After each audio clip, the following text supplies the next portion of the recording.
हरे कृष्णा।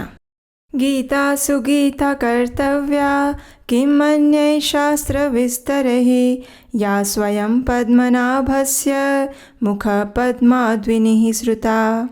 चूँकि भगवत गीता स्वयं भगवान के मुख से निकली है, इसलिए मनुष्य को किसी अन्य वैदिक साहित्य को पढ़ने की आवश्यकता नहीं है। उसे मात्र भगवत गीता को ही ध्यान से और मनोयोग पूर्वक पढ़ना और सुनना चाहिए। गीता महात्म्य का चौथा श्लोक इसी बात की पुष्टि करता है कि वर्तमान समय में मनुष्य अपने दिन प्रतिदिन कार्यों में इतना व्यस्त रहता है कि उसके लिए सभी शास्त्र, वेद, पुराण और उपनिषद पढ़ना संभव नहीं है। और देखा जाए तो इसकी आवश्यकता भी नहीं है, क्योंकि भगवत गीता सभी शास्त्रों का सार है और इसका प्रवचन स्वयं भगवान श्री पद्मनाभ ने किया है। आज से 5500 वर्ष पूर्व भारतवर्ष की पवित्र भूमि पर धर्म क्षेत्र कुरुक्षेत्र में परम भगवान श्री कृष्ण ने अपने प्रिय सखा अर्जुन को एक दिव्य उपदेश दिया था। एक ऐसा उपदेश जिसने संपूर्ण मानव समाज को एक नई दिशा और ज्ञान प्रदान किया। भगवान श्री कृष्ण द्वारा दिया गया एक ऐसा उपदेश जो भगवान की ही तरह नित्य नूतन है। जितनी बार उसका श्रवण और अध्ययन करो, उतनी ही बार वो एक नई शिक्षा प्रदान करता है। एक ऐसा उपदेश जिसमें इस संपूर्ण ब्रह्मांड की प्रत्येक समस्या का समाधान है और जो इतने वर्षों के बाद भी उतना ही प्रासंगिक और उपयोगी है जितना वो उस समय था। ये उपदेश यानी भगवत गीता। और जिस दिन ये भगवत गीता भगवान श्री कृष्ण द्वारा अर्जुन को सुनाई गई थी, वो दिन यानी मार्गशीर्ष मास के शुक्ल पक्ष की एकादशी तिथि। इस दिन को भगवत गीता के प्राकट्य दिवस के रूप में गीता जयंती के नाम से जाना जाता है। इस वर्ष ये दिन आ रहा है 23 दिसंबर 2023 शनिवार के दिन। इस दिन मोक्षदा एकादशी भी है।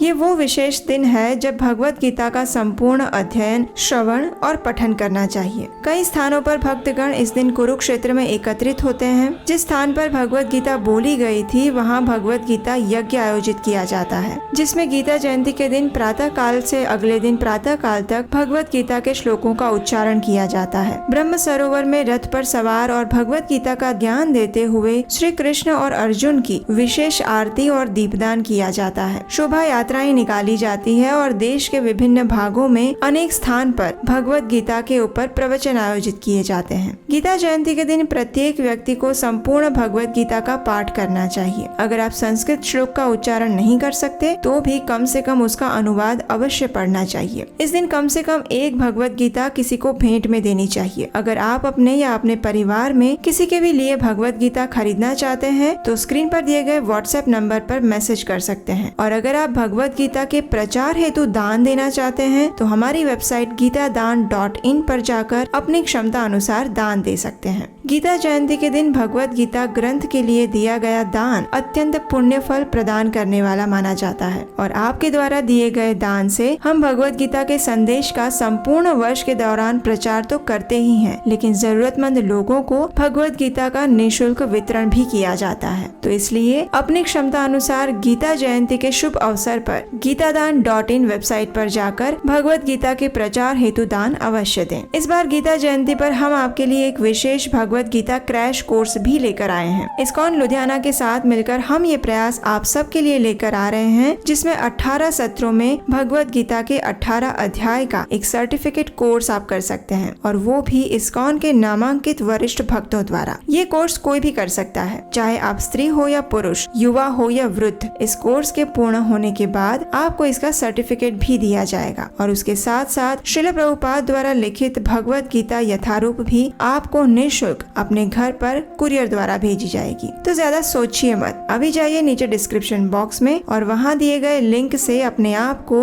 भगवत गीता कोर्स के लिए रजिस्टर करें। अधिक जानकारी के लिए आप नीचे दिए गए व्हाट्सएप नंबर पर मैसेज या ऑडियो मैसेज द्वारा संपर्क कर सकते हैं। तो चलिए तैयार हो जाइए इस गीता जयंती पर भगवान की दिव्य वाणी भगवत गीता को आत्मसात करने के लिए और उसका अधिक से अधिक प्रचार करने के लिए और उसके वितरण हेतु दान देने का संकल्प लेने के लिए।